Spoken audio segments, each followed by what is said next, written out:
പ്രിയപ്പെട്ട വിദ്യാർത്ഥികളെ, നിങ്ങൾക്കറിയാം, പറഞ്ഞു കഴിഞ്ഞു, സെക്കുലർ ഫെസ്റ്റ് എന്ന ആഗസ്റ്റ് 22-ന് നടക്കാനിരിക്കുന്ന ഒരു മുഴുദിന പ്രോഗ്രാമിൻ്റെ ആമുഖമായിട്ടുള്ള ഒരു പരിപാടിയാണ്. കോളേജുകളിലേക്ക് പോവുക, കലാലയങ്ങളിലേക്ക് പോവുക എന്നുള്ള ഞങ്ങളുടെ ഒരു ആശയവും ഇവിടെ പൂർത്തീകരിക്കപ്പെടുകയാണ്. തിങ്കളാഴ്ച മിക്കവാറും ആർട്സ് കോളേജിലും പോകാൻ പറ്റും എന്ന് നമ്മൾ വിചാരിക്കുന്നു. അപ്പോൾ നമ്മളിപ്പോൾ വളരെ ഇരുണ്ട ഒരു കാലത്തിരുന്നു കൊണ്ടാണ് വാസ്തവത്തിൽ സെക്കുലർ ഫെസ്റ്റിൻ്റെ ആശയം രൂപീകരിക്കപ്പെട്ടതും നടത്താൻ ഉദ്ദേശിച്ചതും. പക്ഷേ കുറച്ച് ഇങ്ങോട്ട് കഴിഞ്ഞപ്പോൾ വലിയ ചില പ്രകാശത്തിൻ്റെ തിരികൾ ഉയർന്നു വരുന്നത് ഞങ്ങൾ കാണുകയുണ്ടായി. അത് തീർച്ചയായിട്ടും നേരത്തെ പറഞ്ഞ പോലെ തന്നെ ജന്തർ മന്ദറിലാണ് നമ്മളതിൻ്റെ ഒരു തിരുനാളം കണ്ടത്. അതിൻ്റെ സന്തോഷത്തിലാണ് നമ്മളിപ്പോൾ നിൽക്കുന്നത്. എങ്ങനെയായാലും ജനാധിപത്യം സംരക്ഷിക്കപ്പെടും എന്നുള്ള ഒരു പ്രതീക്ഷയിലാണ് ഇപ്പോൾ ഈ സെക്കുലർ ഫെസ്റ്റിൻ്റെ തൊട്ട് മുമ്പ് നമ്മൾ നിൽക്കുന്നത്. ഒരു പ്രശ്നം ഇവിടെയുള്ളത്, കലാലയങ്ങളിൽ സംസാരിക്കാൻ വരുമ്പോൾ നിങ്ങളോട് സംവദിക്കാൻ പറ്റുന്ന ചില ചെറുപ്പക്കാരെ കിട്ടണം എന്ന് ഞങ്ങൾ ആഗ്രഹിച്ചിരുന്നു. അത് നടന്നില്ല. അഭിജിത്ത് ദീപ് കെ പറഞ്ഞ ഒരു കാര്യമാണ് ഞാൻ ഓർക്കുന്നത്. 60-70 വയസ്സുള്ളവരൊക്കെ വീട്ടിലിരിക്കുക, റെസ്റ്റ് എടുക്കുക, ഞങ്ങൾ നോക്കിക്കോളാം ഇന്ത്യയുടെ കാര്യം എന്ന് വളരെ ധീരതയോടുകൂടി അഭിജിത്ത് ദീപ് കെ പറഞ്ഞത് ഞാൻ ഉൾക്കൊള്ളുന്നു. പക്ഷേ ആ ഒരു പ്രായമുള്ളവരാണ് ഞങ്ങൾ രണ്ടുപേരും നിങ്ങളോട് സംസാരിക്കാനിരിക്കുന്നത്. പക്ഷെ ഞങ്ങളുടെ മനസ്സിലും ചില യുവത്വത്തിൻ്റെ ഫീലിങ്സൊക്കെ ബാക്കിയുണ്ട് എന്നുകൂടി ഞങ്ങൾ വിശ്വസിക്കുന്നുണ്ട്. അതുമാത്രമല്ല, ഞാൻ വിചാരിക്കുന്നത് പാറ്റകൾ എന്ന് വിളിച്ച് ആദ്യമൊക്കെ അധിക്ഷേപിക്കപ്പെട്ട ഈ ചെറുപ്പക്കാർ പെട്ടെന്ന് അങ്ങനെ ഇപ്പോൾ ഈയാമ്പാറ്റകളൊക്കെ വരുന്ന പോലെ ഒരു മഴ കഴിഞ്ഞിങ്ങനെ പൊന്തി വന്നതൊന്നും അല്ല എന്ന് തന്നെയാണ് എൻ്റെ വിശ്വാസം. കാരണം അവരിലും പാസ്റ്റ് ഉണ്ട്. ഒരുപക്ഷെ അവരറിയാതെ തന്നെ. വാസ്തവത്തിൽ അഭിജിത്ത് ദീപ് അത് പറയാൻ കാരണം അണ്ണാ ഹസാരെ ഇവരുമായിട്ട് ബന്ധപ്പെടാൻ ശ്രമിച്ചപ്പോഴാണ് എന്നതുകൂടി ഓർക്കണം. അണ്ണാ ഹസാരെയുടെ കാപട്യം കൃത്യമായിട്ടും മനസ്സിലാക്കിയ ഒരാൾ കൂടിയാണ് അഭിജിത്ത് ദീപ് കെ എന്ന് പറയേണ്ടി വരും. വർഷങ്ങൾക്ക് മുമ്പ് അദ്ദേഹം ആം ആദ്മി പാർട്ടിയുടെ ഉദയ സമയത്ത് അവരുമായിട്ടൊക്കെ പ്രവർത്തിച്ചാണ്. അപ്പം അതുകൊണ്ട് തന്നെ ഒരു മുതിർന്ന മനുഷ്യരുടെ കാപട്യത്തെ പറ്റി കൃത്യമായിട്ട് മനസ്സിലാക്കിയത് കൊണ്ട് കൂടിയാണ് അദ്ദേഹം അത് പറഞ്ഞത്. നമ്മളിപ്പോൾ കാണുന്നുണ്ട് RSS മേധാവി മോഹൻ ഭഗത്, അദ്ദേഹവും ഇപ്പോൾ ഇവർ പ്രസക്തരായി കഴിഞ്ഞപ്പോൾ അവരോട് പങ്കുചേരാൻ അല്ലെങ്കിൽ കൂട്ടുചേരാൻ അവരെ വിളിക്കുന്നത് നമ്മൾ കാണുന്നുണ്ട്. എനിക്ക് തോന്നുന്നു ഈ ചെറുപ്പക്കാർ കുറച്ചുകൂടിയല്ല, തീർച്ചയായിട്ടും ഈ മുതിർന്ന ആളുകളുടെ കാപട്യങ്ങളിൽ നിന്ന് രക്ഷപ്പെട്ടവരാണ്. നിങ്ങളിൽ കാപട്യം കുറവാണ്. അതാണ് ഞാൻ കാണുന്ന വലിയ ഒരു ഗുണം, പുതിയ വിദ്യാർത്ഥികളിൽ കാണുന്ന ഒരു വലിയ ഗുണം. പക്ഷേ നിങ്ങളറിയാതെ, അതല്ലെങ്കിൽ ജന്തർ മന്ദറിൽ നമ്മൾ കാണുന്ന കുട്ടികളിൽ തീർച്ചയായിട്ടും പൂർവികരുണ്ട്. അതവർ തന്നെ തെളിയിച്ചിട്ടുണ്ട്.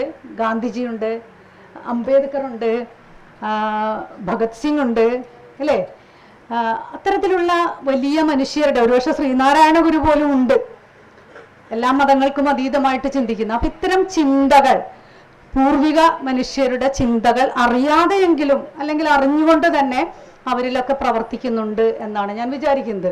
അതുമാത്രമല്ല, രക്തസാക്ഷികളായ ചില മനുഷ്യരുണ്ട്, അല്ലേ? ഗൗരി ലങ്കേഷിനെ പോലുള്ള. അപ്പം അതുകൊണ്ട് നമുക്ക് പാസ്റ്റിനെ തള്ളിക്കളയാൻ പറ്റില്ല. ഗൗരി ലങ്കേഷിനെ പോലുള്ള ഒരു വ്യക്തി എന്തുകൊണ്ട് വെടിയേറ്റ് മരിച്ചു, എന്തിനു വേണ്ടി മരിച്ചു, അല്ലേ? അതേപോലെ വർഷങ്ങളായിട്ട് ജയിലിൽ കിടക്കുന്ന ഒമർ ഖാലിദ് തീർച്ചയായിട്ടും പാറ്റകളിലുണ്ട്. പാറ്റകൾ എന്ന് ഞാൻ വിളിക്കുന്ന തികഞ്ഞ അഭിമാനബോധത്തോടു കൂടി തന്നെയാണ്. സൗരവ് ഒക്കെ അവരുടെ സമരം തുടങ്ങുന്നതിന് മുമ്പ് ജയിലിൽ പോയി ഇദ്ദേഹത്തെ കാണുന്നുണ്ട്, ഒമർ ഖാലിദിനെ കാണുന്നുണ്ട്. ഇവരൊക്കെ അവരിൽ പ്രവർത്തിക്കുന്നുണ്ട് എന്ന് തന്നെയാണ് ഞാൻ വിചാരിക്കുന്നത്. അതുമാത്രമല്ല, ഇന്നത്തെ കാലത്തും നമുക്കറിയാം ധാരാളം ചരിത്രകാരന്മാർ, കാരികൾ, റൊമില പറഞ്ഞ പോലെയുള്ള ചരിത്രകാരികൾ, എഴുത്തുകാർ, അല്ലേ? വലിയ വലിയ കലാകാരന്മാർ, എത്രയോ ആളുകൾ, അല്ലെങ്കിൽ പത്രപ്രവർത്തകർ, R രാജഗോപാലിനെ പറ്റി പോലെയുള്ള ഒരു പത്രപ്രവർത്തകനെ പറ്റി, വെങ്കടേഷ് രാമകൃഷ്ണനെ പറ്റിയൊക്കെ നിങ്ങൾ കേട്ടിട്ടുണ്ടാകണം എന്ന് ഞാൻ വിചാരിക്കുന്നു. R രാജഗോപാലൻ നമ്മുടെ രാജ്യത്തുടനീളം നടന്നുകൊണ്ടിരിക്കുന്ന SIR പ്രക്രിയയിൽ, അദ്ദേഹം ബംഗാളിലാണ്, കൽക്കത്തയിലാണ് ജോലി ചെയ്തിരുന്നത്.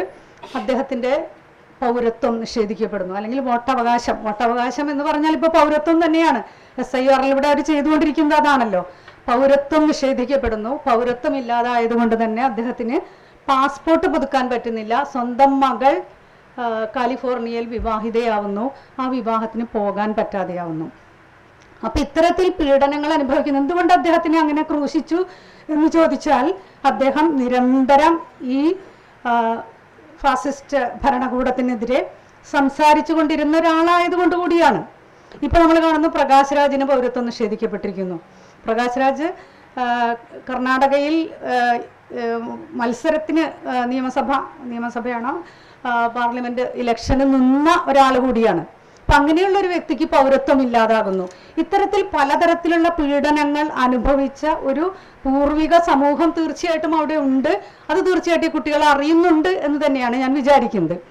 ഞങ്ങൾ ഇവിടെ ഇപ്പം നിൽക്കുന്ന ദേശീയ മാനവിക വേദി എന്ന് പറയുന്ന ഒരു മൂവ്മെന്റ് ഒരു 3 വർഷമായിട്ട് ഇവിടെ പ്രവർത്തിച്ചു കൊണ്ടിരിക്കുന്നുണ്ട്.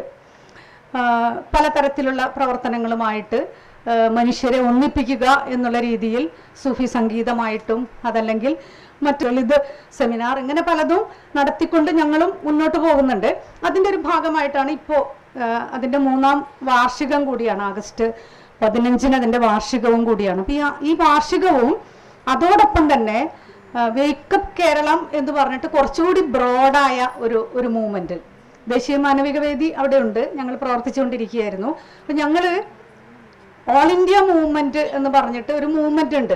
ഓൾ ഇന്ത്യ ലെവലിൽ തന്നെ സാംസ്കാരിക പ്രവർത്തകർ, നിങ്ങൾ കേട്ടിട്ടുണ്ടാവും, കർണാടകയിൽ എദ്ദലു കർണാടക എന്ന് പറഞ്ഞിട്ടുള്ള ഒരു മൂവ്മെന്റ്, സാംസ്കാരിക പ്രവർത്തകരുടെ ഒരു മൂവ്മെന്റ് ആണ് വാസ്തവത്തിൽ അവിടെ നിലവിലുണ്ടായിരുന്ന BJP ഭരണകൂടത്തെ അട്ടിമറിച്ച് ഭരണമാറ്റത്തിന് സഹായിച്ചത് ഈ സാംസ്കാരിക പ്രവർത്തകരാണ്. എദ്ദലു കർണാടക എന്ന് പറയുന്ന സാംസ്കാരിക മൂവ്മെന്റ് ആയിരുന്നു.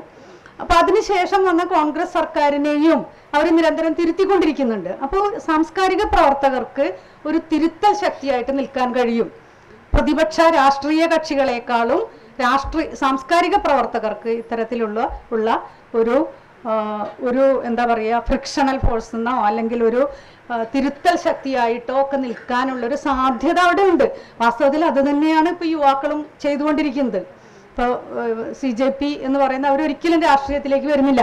പാർട്ടി എന്നുള്ള ഒരു പേരവിടെ വന്നത് അവരതിനെ അനുകരിക്കുകയായിരുന്നു. വാസ്തവത്തിൽ BJPയെ അനുകരിച്ചുകൊണ്ടാണ് കോക്രോച്ച് ജനതാ പാർട്ടി വന്നത്. അപ്പം എല്ലാവരും വിചാരിച്ചത് ഒരു രാഷ്ട്രീയ കക്ഷി ആയിട്ട് മാറുന്നു. പക്ഷെ അവർ കൃത്യമായിട്ട് പറയുന്നു, ഞങ്ങളുടെ രാഷ്ട്രീയത്തിലേക്ക് ഇല്ല, ഞങ്ങൾ ഇത്തരത്തിലുള്ള ഒരു പ്രതിരോധ ശക്തിയായിട്ട് നിലനിൽക്കും എന്ന് തന്നെയാണ്. അതാണ് ഏറ്റവും നല്ല വഴി എന്നാണ് ഞാൻ വിചാരിക്കുന്നത്. കാരണം അന്നേരം ധാരാളം കാര്യങ്ങൾ സാംസ്കാരിക രംഗത്ത് ഭരിക്കുന്ന രാഷ്ട്രീയത്തിന് എതിരായിട്ട് ചെയ്യാൻ സാധിക്കും എന്നുള്ളതാണ് സത്യം. അപ്പോൾ ഈ വേക്കപ്പ് കേരളം എന്ന് പറയുന്നത് ഓൾ ഇന്ത്യ ലെവലിലുള്ളൊരു മൂവ്മെന്റ് ഉണ്ട്. അതിൽ നിങ്ങളൊക്കെ പേര് കേൾക്കുകയോ കേൾക്കാതിരിക്കുകയോ ഒക്കെ ചെയ്യുന്ന ടിസ്ത സെറ്റിൽവാദ് കേട്ടിട്ടുണ്ടോ? ഗുജറാത്തിൽ ഈ ഇരകളുടെ ഭാഗം നിന്നിട്ട് അമിത്ഷായെയും ഒക്കെ എതിരിട്ട് നിന്നുകൊണ്ട് പൊരുതിയ ഒരാളാണ്. ബെസ്റ്റ് ബേക്കറി കേസ് ഒക്കെ നിങ്ങൾ കേട്ടിട്ടുണ്ടോ എന്നറിയില്ല. ഒരു ബേക്കറി കത്തിച്ചു കളയണം, അതിൽ 5-8 ആള് മരിച്ചു പോവുകയാണ്. ഗുജറാത്തിലെ കലാപം അന്ന് നിങ്ങൾ ഉണ്ടായിട്ടുണ്ടാവില്ല. അപ്പോൾ അത്തരത്തിൽ പൊരുതിയ ടിസ്ത സെറ്റിൽവാദ്, പരകാല പ്രഭാകരൻ, നമ്മുടെ നിർമ്മല സീതാരാമയ്യരുടെ ഭർത്താവാണ് അദ്ദേഹം, നമ്മുടെ ധനമന്ത്രി. പക്ഷെ അദ്ദേഹത്തിൻ്റെ ആശയങ്ങൾ വേറെയാണ്. അതേപോലെ തന്നെ ജഗ്ദീഷ് മേവാനി എന്ന് പറയുന്ന വേറൊരു വ്യക്തി. അപ്പം ഇത്തരത്തിലുള്ള ഇവരൊക്കെ പ്രസക്തരായിട്ടുള്ള വ്യക്തികളാണ്. അവരെല്ലാം ചേർന്നിട്ടാണ് വാസ്തവത്തിൽ ഈ എദ്ദലു കർണാടകയാണ് അതിന് നേതൃത്വം കൊടുത്തിരിക്കുന്നത്. ഓൾ ഇന്ത്യ ലെവലിൽ ഇത്തരത്തിലുള്ള ഒരു സാംസ്കാരിക മൂവ്മെന്റ് ഉണ്ട്. അപ്പോൾ അവർ ഞങ്ങളെ ക്ഷണിക്കുകയാണ്, ദേശീയ മാനവിക വേദിയെ. അങ്ങനെ ഞങ്ങൾ അവരുടെ 1-2 പരിപാടികളിൽ പങ്കെടുക്കുന്നു. ബെൽഗാമിൽ പോകുന്നു, ചെന്നൈയിൽ പോകുന്നു, ബാംഗ്ലൂരിൽ വെച്ചാണ് അന്ന് നമ്മുടെ നിയമസഭാ തെരഞ്ഞെടുപ്പ് നടക്കുന്നതിൻ്റെ തൊട്ട് മുമ്പാണ് ഞങ്ങൾ അവിടെ പോകുന്നത്. ഞങ്ങൾ 6 പേരുണ്ടായിരുന്നു ദേശീയ മാനവിക വേദിയിൽ നിന്ന്. അവിടെ ചെല്ലുമ്പോഴാണ് 10-25 ആളുകൾ കേരളത്തിൽ നിന്ന് ഈ മീറ്റിങ്ങിന് വന്നിട്ടുണ്ട്. അപ്പോൾ ഈ സ്റ്റേറ്റിലുള്ള എല്ലാവരും കൂടി ഒന്നിച്ചിട്ടാണ് വാസ്തവത്തിൽ ഈ ഒരു വേക്കപ്പ് കേരളം, ദേശീയ മാനവിക വേദി പോരാ, വേക്കപ്പ് കേരളം എന്നുള്ളൊരു മൂവ്മെന്റ് ആയിട്ട് മാറുകയും വാസ്തവത്തിൽ ഞങ്ങൾ നിയമസഭാ തെരഞ്ഞെടുപ്പ് നടന്ന സമയത്ത് ചില എന്താ പറയുക മണ്ഡലങ്ങളിൽ ഞങ്ങൾ പോവുകയും പ്രവർത്തിക്കുകയൊക്കെ ചെയ്തിട്ടുണ്ട്. മഞ്ചേശ്വരം, പാലക്കാട്, തൃശ്ശൂർ, തിരുവനന്തപുരം, കൊല്ലം, വലിയ പ്രവർത്തനങ്ങളെന്നും നമ്മൾ പറയുന്നില്ല, പക്ഷെ നമ്മൾ സാന്നിധ്യം അറിയിച്ചിട്ടുണ്ട്. അതുപോലെ തന്നെ ഗുരുവായൂർ രണ്ടാം ഗുരുവായൂർ സത്യാഗ്രഹം എന്ന് പറഞ്ഞുകൊണ്ട് ഞങ്ങൾ ഗുരുവായൂരിലെ സ്ഥാനാർത്ഥി ഒരു പ്രസ്ഥാനം നടത്തുകയാണ്. ഗുരുവായൂർ കൃഷ്ണന്റെ സ്ഥലമാണ്, ഒരു ഹോളി പ്ലേസ് ആണ്. അവിടെ എന്തുകൊണ്ടാണ് മുസ്ലിങ്ങൾ മാത്രം മത്സരിക്കുന്നത്?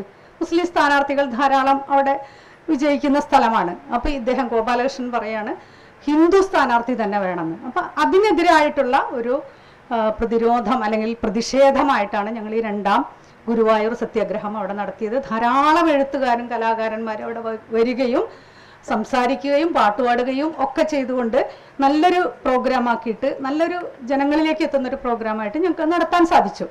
ഇതിൻ്റെ ഒരു ഭാഗമായിട്ട് തന്നെയാണ് ഈ സെക്കുലർ ഫെസ്റ്റും വരുന്നത്. ഈ സെക്കുലർ ഫെസ്റ്റിൽ നേരത്തെ പറഞ്ഞല്ലോ, അതിൻ്റെ തീം എന്ന് പറയുന്നത് ഭരണഘടനയും അപരവൽക്കരണവും. ഷിലുജാസ് അത് വൃത്തിയായിട്ട് പറഞ്ഞു കഴിഞ്ഞു. ഇനി അപരവൽക്കരണം എന്താണ് എന്ന് ഞാൻ പറയേണ്ട കാര്യമില്ല. ഇപ്പം 2 സെമിനാർ സെഷനുകളുണ്ട്. അതിൽ നമ്മൾ മുസ്ലിം അപരവൽക്കരണത്തെ പറ്റി സംസാരിക്കുന്നുണ്ട്. PK പോക്കർ മാഷുണ്ട്, പിന്നെ അബ്ദുള്ളക്കുട്ടി എന്ന് പറയുന്ന ഒരു അധ്യാപകൻ കൂടിയുണ്ട്, മങ്കട കോളേജിലെ അധ്യാപകനാണ്. പിന്നെ SIR, CAA, നമുക്കറിയാം CAA എന്ന് പറഞ്ഞാൽ സിറ്റിസൺസ് അമെൻമെന്റ് ആക്ട് അല്ലേ, ഒരു പ്രത്യേക വിഭാഗത്തിനെ പുറത്താക്കാൻ വേണ്ടിക്കൊണ്ടുള്ള ഒരു സിറ്റിസൺസ് അമെൻമെന്റ് ആക്ട് അവിടെയുണ്ട്. അപ്പൊ അതിനെപ്പറ്റി നമ്മൾ സംസാരിക്കുന്നു. അതേപോലെ തന്നെ ദളിതുകൾ എങ്ങനെയാണ് ഈ 76 വർഷമായി നമ്മൾ റിപ്പബ്ലിക്കായിട്ട്, പക്ഷെ ഇപ്പോഴും ചില വിഭാഗങ്ങൾ അവർക്ക് സംവരണമൊക്കെ കൊടുക്കുന്നുണ്ട്. അവർക്ക് സംവരണം വേണ്ട, സമത്വമല്ലേ ഇവിടെ വേണ്ടത് എന്ന് വാദിക്കുന്ന ആളുകളെ ഞാൻ കണ്ടിട്ടുണ്ട്. പക്ഷെ ഈ 76 വർഷമായിട്ടും, ഇന്ത്യ റിപ്പബ്ലിക്കായിട്ട് 76 വർഷമായിട്ടും ഇവർക്ക് എന്തുകൊണ്ട് സമൂഹത്തിന്റെ മുൻനിരയിലേക്ക് എത്താൻ സാധിക്കാത്തത്? കേന്ദ്ര ഗവൺമെന്റ് സർവീസുകളിലായാലും മറ്റ് ഏത് സർവീസ് നിങ്ങൾ എടുത്തു നോക്കിക്കോളൂ, അവർ പുറകോട്ടാണ്. എന്ത് കാര്യത്തിൽ എടുത്തു നോക്കിയാലും അവര് പുറകിൽ നിൽക്കേണ്ടി വരുന്നു. അപ്പൊ ജാതി ഇപ്പോഴും പ്രവർത്തിക്കുന്നുണ്ട്. ജാതി ഇല്ല, ജാതിക്കൊക്കെ അതീതമായിട്ടാണ് നമ്മൾ എന്നൊക്കെ പറയുമ്പോഴും ജാതി ഇവിടെ പ്രവർത്തിക്കുന്നുണ്ട്. അതുമാത്രമല്ല, സംവരണങ്ങൾ എങ്ങനെയാണ് അട്ടിമറിക്കപ്പെടുന്നത് ഇല്ലേ, ഈ ആദിവാസി ജനവിഭാഗങ്ങൾക്ക് കൊടുക്കുന്ന ആനുകൂല്യങ്ങൾ എങ്ങനെയാണ് അട്ടിമറിക്കപ്പെടുന്നത്, ഇത്തരം കാര്യങ്ങളൊക്കെ ഈ 2ാമത്തെ സെമിനാറിൽ ചർച്ച ചെയ്യുന്നുണ്ട്. അതേപോലെ തന്നെ പുതിയ നാഷണൽ എഡ്യൂക്കേഷൻ പോളിസി അത് നിങ്ങളൊക്കെ അനുഭവിച്ച് തുടങ്ങിയിട്ടുണ്ടാകുമെന്ന് ഞാൻ വിചാരിക്കുന്നു. കലാലയങ്ങളിലൊക്കെ അത് ഓൾറെഡി ആയി കഴിഞ്ഞിരിക്കുന്നു. ഇനി താഴെത്തട്ടിലെ പൊതുവിദ്യാഭ്യാസ രംഗത്ത് കൂടി അത് വന്നു കഴിഞ്ഞാൽ അത് ഉണ്ടാക്കാൻ പോകുന്ന വലിയ ആഘാതം, അതായത് കുട്ടികളിൽ ചരിത്രവക്രീകരണം നടക്കുന്നു. അതേപോലെ തന്നെ അവർക്ക് കുറെ പേർക്ക് സ്കൂളുകൾ പൂട്ടിപ്പോകും. ഉത്തർപ്രദേശിലൊക്കെ സ്കൂളുകൾ പൂട്ടിപ്പോവുകയാണ്. ഈ പ്രൈവറ്റ് സ്കൂളുകളും അത്തരത്തിലുള്ള സ്കൂളുകൾ മാത്രം നിലനിൽക്കുകയും പല സ്കൂളുകളും പൂട്ടിപ്പോവുകയും താഴെക്കിടയിലുള്ള ആളുകൾക്ക് അവസരങ്ങൾ നിഷേധിക്കപ്പെടുകയും തൊഴിൽ വിഭജനം, ഏറ്റവും ജാതിയിൽ അവർക്ക് പരിചയമുള്ള തൊഴിൽ മാത്രം പരിശീലിപ്പിക്കുക, ഭാഷ വേണ്ട, സാഹിത്യം വേണ്ട, ഒന്നും വേണ്ട, ആ രീതിയിലുള്ള ഒരു വിദ്യാഭ്യാസം, ഭാഷയും സാഹിത്യവും ഒക്കെ ഉണ്ടെങ്കിൽ മാത്രമേ വാസ്തവത്തിൽ സംവാദങ്ങൾ ഉണ്ടാവുകയുള്ളൂ അല്ലേ. അപ്പൊ അതൊക്കെ നിഷേധിക്കുന്ന ഒരു എഡ്യൂക്കേഷണൽ പോളിസിയിലേക്ക് നമ്മൾ പോയിക്കൊണ്ടിരിക്കുകയാണ്. അപ്പൊ വാസ്തവത്തിൽ അതിൻ്റെ ഒരു റിഫ്ലക്ഷൻ തന്നെയായിരുന്നു ആ നീറ്റ് പരീക്ഷയിൽ വന്നിട്ടുള്ള വൻ അഴിമതിയും അതിനെതിരായിട്ട് കുട്ടികൾ പ്രതികരിച്ചതും. അപ്പൊ നമ്മൾ വിചാരിച്ചു ഈ ഒരു മധ്യവർഗ ഉപരിവർഗ കുട്ടികളുടെ ഒരു പ്രശ്നം മാത്രമായിട്ടാണ് അവരതിനെ എടുത്തിരിക്കുന്നത്. പക്ഷെ അങ്ങനെയല്ല. നമ്മൾ പെട്ടെന്ന് കാണുന്നു എന്തെല്ലാം വിഷയങ്ങളിലാണ് അവര് അഭിപ്രായങ്ങൾ പറയുന്നത് എന്നത് അത്ഭുതകരമാണ്. അതോടൊപ്പം തന്നെ മറ്റൊരു കാര്യം പറയാനുള്ളത്, യുവാക്കളുടെ മുന്നേറ്റങ്ങൾ നമ്മൾ മറ്റു പല രാജ്യങ്ങളിലും കണ്ടിട്ടുണ്ട് അല്ലേ. ശ്രീലങ്കയിൽ കണ്ടിട്ടുണ്ട്, ബംഗ്ലാദേശിൽ കണ്ടിട്ടുണ്ട്, മുല്ലപ്പൂ വിപ്ലവം എന്ന രീതിയിൽ കണ്ടിട്ടുണ്ട്. പാകിസ്ഥാനിൽ എത്രയോ പ്രാവശ്യം ഭരണകൂടങ്ങളെ തകിടം മറിച്ചുകൊണ്ട് വിപ്ലവങ്ങൾ നമ്മൾ കാണുന്നുണ്ട്. പക്ഷെ അവിടെയൊക്കെ സംഭവിക്കുന്നത് അക്രമങ്ങളാണ് അല്ലേ. അക്രമങ്ങൾ സംഭവിക്കുന്നു, അട്ടിമറികൾ സംഭവിക്കുന്നു, കത്തിക്കലുകൾ സംഭവിക്കുന്നു, മന്ത്രിമാരെ ആ രീതിയിൽ അല്ലേ കെട്ടിയിടുകയും ഉപദ്രവിക്കുകയും ചെയ്യുന്നു. പക്ഷെ ഇന്ത്യയിൽ നടന്ന ഈ കോക്രോച്ച് ജനതാ പാർട്ടിയും മാത്രമല്ല, അതോടൊപ്പം തന്നെ മറ്റ് ഐസയുണ്ട്, ഇടതുപക്ഷം ഉണ്ട്, ഇത്തരത്തിലുള്ള അല്ലെങ്കിൽ പാർട്ടി ഒന്നുമില്ലാത്ത വിദ്യാർത്ഥികളൊക്കെ ഇവിടുന്ന് തന്നെ കുറെ കുട്ടികൾ പോയി എന്ന് പറയുന്നു. വലിയൊരു ആവേശത്തിരയിൽ യുവാക്കൾ മാത്രമല്ല പ്രായമായവരും എത്തുന്നത് നമ്മൾ കാണുന്നുണ്ട്. അപ്പൊ അവിടെ കണ്ടത് നമ്മൾ എത്ര അച്ചടക്കത്തോടു കൂടിയാണ് ജന്തർ മന്ദറിലെ വിദ്യാർത്ഥികൾ അല്ലെങ്കിൽ ജന്തർ മന്ദറിലെ യുവാക്കൾ പെരുമാറിയത് എന്നുള്ളത് അത്ഭുതകരമാണ്. എനിക്ക് തോന്നുന്നത് മഹാത്മാഗാന്ധി അവരിൽ പ്രവർത്തിച്ചിട്ടുണ്ട്. തീർച്ചയായിട്ടും ഗാന്ധിജിയുടെ നമ്മുടെ ഒരു ദേശീയ പ്രസ്ഥാനത്തിലുണ്ടായിരുന്ന ആ ഒരു രീതി അത് കുട്ടികളിൽ പ്രവർത്തിച്ചിട്ടുണ്ട്. അതിനെതിരായിട്ട് അക്രമം അഴിച്ചുവിട്ടത് സർക്കാരാണ് താനും, അല്ലേ? സർക്കാരാണ് ആണി വെച്ച ലാത്തിയും പെല്ലറ്റുകളും ഒക്കെ വെച്ചുകൊണ്ട് അവരെ ആക്രമിച്ചത്. അപ്പോൾ ഇത്തരത്തിൽ ഒരു ജനാധിപത്യ രീതിയിലും അഹിംസാത്മക രീതിയിലും നമ്മുടെ യുവാക്കൾ ഇതിലേക്ക് മുന്നിട്ടിറങ്ങുമ്പോൾ വലിയ ആവേശമുണ്ട് നമ്മൾക്കൊക്കെ.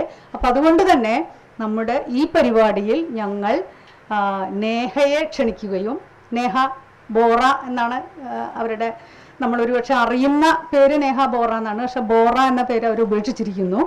നേഹ, സഖാവ് നേഹ ജന്തർ മന്ദറിൽ 23 ദിവസം ഉപവാസം കിടന്ന വ്യക്തിയാണ്.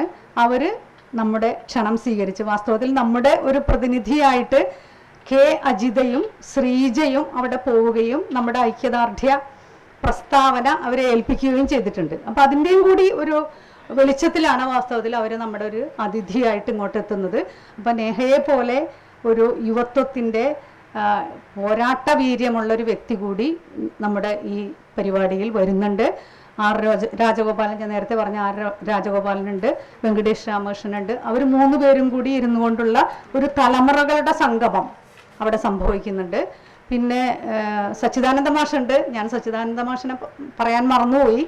പഴയ പോരാളികളിൽ ഒരാളായിട്ട് നമുക്ക് എടുക്കാവുന്ന കെ എൻ ആ പോരാളി, എനിക്ക് തോന്നുന്നു 2002 മുതൽ അദ്ദേഹം ഈ പോരാട്ട രംഗത്തുണ്ട്. സച്ചിദാനന്ദ മാഷുണ്ട്.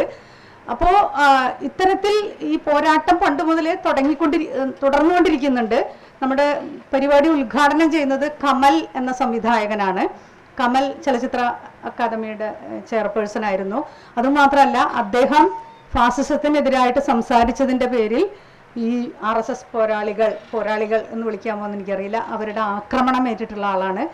ഇവൻ കമലല്ല കമാലുദ്ദീനാണ് എന്ന് പറഞ്ഞുകൊണ്ട് അദ്ദേഹത്തെ അപമാനിക്കല്ല, അത് അപമാനമല്ല, പക്ഷെ അവരത് പറയുന്നത് ഒരു മുസ്ലിമാണ്. മുസ്ലിം എന്ന് പറഞ്ഞാൽ അപരനാണ്, മുസ്ലിം എന്ന് പറഞ്ഞാൽ അക്രമിയാണ്. അത്തരത്തിലുള്ള ഒരു ചാപ്പകുത്തൽ സംഭവിച്ചിട്ടുള്ള ഒരു വ്യക്തിയാണ് കമൽ. അപ്പോൾ കമലാണ് നമ്മുടെ പരിപാടി ഉദ്ഘാടനം ചെയ്യുന്നത്. കെ അജിതയുണ്ട്, മറ്റ് പല പ്രസക്ത വ്യക്തികളുമുണ്ട്. അപ്പം അതുകൊണ്ട് നിങ്ങൾ എല്ലാവരും രാവിലെ മുതലേയുള്ള സെമിനാർ സെഷനുകളിൽ പങ്കാളിത്തം ഉണ്ടായിരിക്കണം എന്ന് പറയാൻ വേണ്ടി കൂടിയാണ് ഞാനിവിടെ വന്നത്. നല്ല ആഴത്തിലുള്ള വിശകലനങ്ങൾ നടത്തുന്ന സെമിനാർ സെഷനുകളുണ്ട്. പിന്നെ നേഹയുമായിട്ടുള്ള സംവാദത്തിന് അവസരമൊരുക്കണം എന്നുണ്ട്. അപ്പം അതുകൊണ്ട് രാവിലെ 10 മണി മുതൽ നിങ്ങളുടെ സാന്നിധ്യം ഞങ്ങളോട് അപേക്ഷിക്കുകയാണ്. അത് ഞങ്ങളുടെ സന്തോഷമാണ് എന്ന് പറഞ്ഞുകൊണ്ട് ഞാൻ നിർത്തുകയാണ്. Thank you.